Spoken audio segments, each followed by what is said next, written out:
Okay, so today we're going to do an overview of all of the Vindertech weapons. Hey guys, come and join us at twitch.tv/TeamVASH. We stream 18 plus hours a day and we're the most active Save the World streamers on the planet, so come and join us and be a part of the team.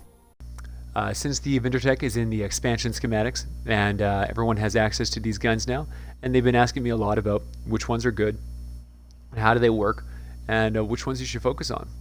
So, first on the list is the Vindertech Pulsar. This is it's an assault weapon. It's an energy weapon, and it kind of fires, similar to a gravedigger in terms of fire rate. It's got an 8.18 fire rate, which is whatever. It's a little on the slow side, which is fine. Honestly, this gun is quite underpowered. This is an energy weapon that fires energy ammo, and it does not justify the cost. Using energy ammo is a little bit annoying because it costs bacon to craft the ammo, so naturally you would expect that this weapon would be strong enough to compensate for that deficiency, but honestly I don't really think that it does. This one is not an impressive weapon. The loadout is doesn't blow me away, and I would say if you are thinking about pulling this out of the collections book, I would say pass. I would only use this one if you actually found a really good one just by accident and it happened to have a really good passive that you liked that worked with good synergy. And yeah, overall though, this is not a gun that I would ever recommend somebody pursue. Next we have the Vindertech repeater pistols. Kind of the right along the same lines is this is another one of those kind of like a thrasher, except it's an energy thrasher. It doesn't, however, it doesn't justify the energy cost. This is not a special gun. It doesn't do enhanced damage. There's nothing amazing about it. It's just an average weapon that uses energy ammo, and as such, I do not recommend it. A thrasher does just as good as this one, and you can give it energy damage without actually requiring energy ammo, and it will just be a better weapon. There's no reason to use this one. This one, again, kind of the overriding theme of the Vindertech set is just unimpressive. Unimpressive, doesn't do enough, doesn't justify the energy cost, isn't better than any other weapon in the game. There's classic set weapons for most of these, if not all of these, that just outshines it. Here we have the Vindertech Burster. Again, unimpressive. It has a 5.29 fire rate, so fires a little bit fast. For a semi-automatic pistol, you're going to be clicking a lot, pulling that trigger a lot, and the damage doesn't really blow me away. There's nothing really special about this gun. It's just it's just okay, and okay is really just not good enough. If you get this gun, if you found a good version of this gun with a good passive on it, I would say, yeah, go for it. But, the best thing that this gun has going for it is that it looks like RoboCop's gun. Other than that, this gun is not really, there's nothing special about it. The Vindertech shotgun. Now, this is the gun that I like. This one here is like the Zap Zap, except this is the shotgun version. It fires an explosive ball of plasma that does, smashes an area really, really hard. So you can shoot this at the feet of enemies and it will hit that enemy and all the enemies standing in its immediate vicinity. This is an extremely powerful, extremely fun, nasty area of effect weapon, which you can use to great effect, much like the Zap Zap, except it's for you shotgun specialists out there. So this one is a huge win. I love this gun. This gun is amazing, and I've had endless fun playing with these splash damage on the Vindertech Disintegrator. The Vindertech Sniper is probably the most unimpressive of the bunch. This one fires, it's so whatever. It's a sniper rifle that fires a powerful bolt of energy that maintains damage and accuracy over long ranges. Okay. So is it high damaging? No, not really.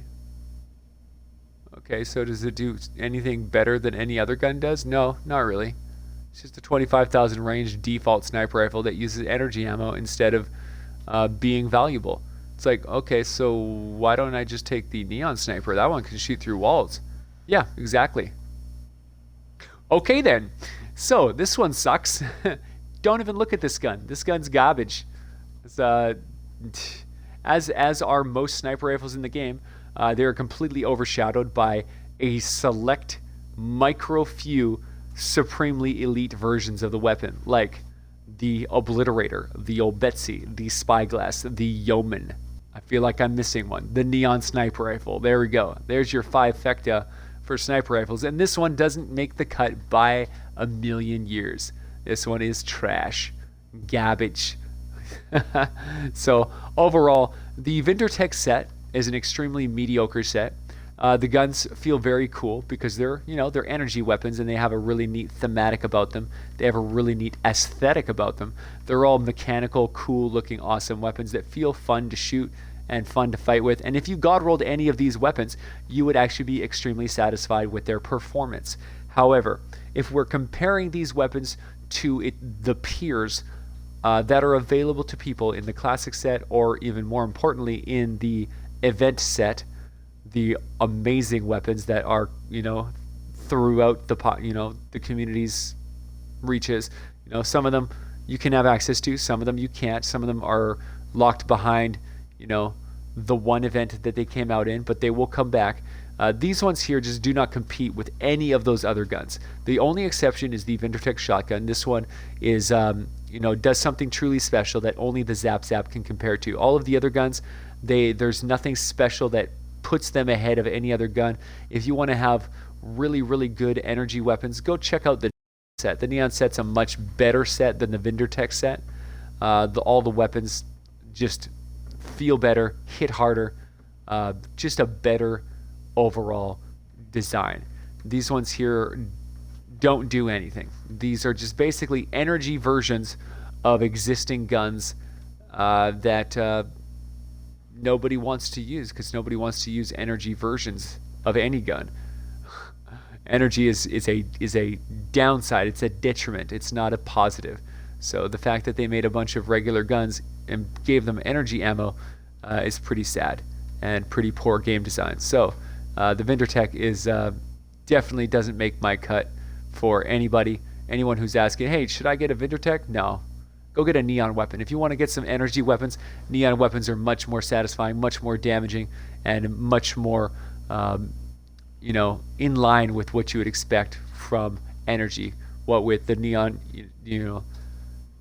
the rocket and the sniper both being, and the helium shotgun all having penetration abilities. I think personally all energy weapons should automatically by default be able to penetrate energy shields. That would make energy weapons make sense. I mean, that one advantage would be like, oh, okay, well, that's what energy weapons are for. They're for piercing shields. It's a counterplay. But until there's some kind of counterplay, energy weapons are pretty pointless. There's no reason to use them over another weapon that does the same thing and has a much more manageable ammo requirement. So yeah, that's my overview of the Vindertech weapons. Make sure you get yourself a shotgun. They're super, super fun. If you have ever used a Zap Zap, you'll know exactly what I'm talking about. Just an absolute blast of a weapon. All right, guys, if you like this video, like and subscribe, leave a thumbs up, and comment down below if there's any other reviews you'd like me to cover. Catch you guys next time. So if you like this video, come check us out on Twitch. We Twitch stream 15 to 24 hours a day, 7 days a week, every single morning starting at 9 a.m. We'd really appreciate the support. We're working really hard to grow the Twitch channel, so come and check us out. Come help us grow and be part of TeamVASH. Thanks, guys.